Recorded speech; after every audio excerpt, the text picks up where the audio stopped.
I needed to go to work. I just couldn't sit home even though I would have been by myself. I had to go, just somehow plow through it. I was just going to get through it. It was 3 hours. All right, let's go. Stop being a wimp. And I saw Dan, it was defeating him. And I kept thinking, think of your brother. He doesn't want you to be this way. He internalizes, holds on for dear life. Here's my emotions. They're right there. You can see them.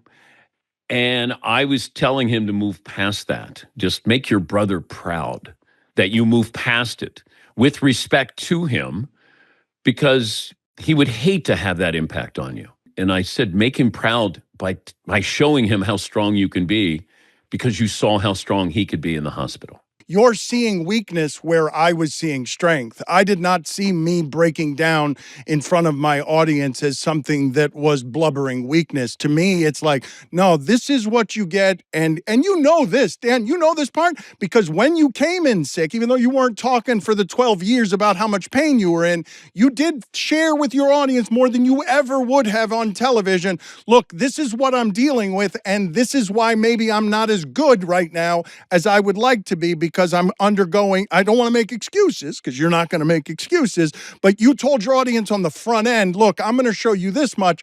I'm more comfortable showing my audience more, and I don't think that's a weakness in me. I think it's part of the whole thing. Well, sharing your emotions on your show was not a weakness. Off the air, it was consuming you. That was the part where, and it's not a weakness, it's not a strength.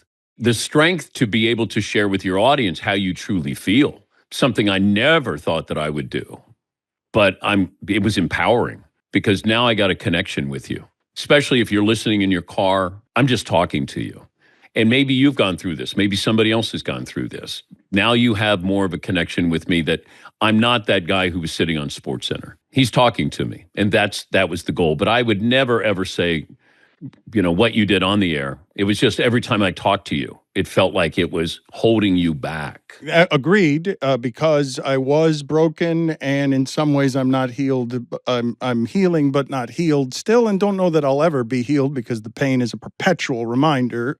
But the place that you and I are probably most different, Dan, I think I can say this, is you're very much move on. Like, I don't know that I've heard two words more from you than move on about you, about you're like, stuff it down and move on to the next thing. I have Dan Patrick talking to you like he's a basketball coach. I mean, he's really tough. He's tough. He's really, really tough.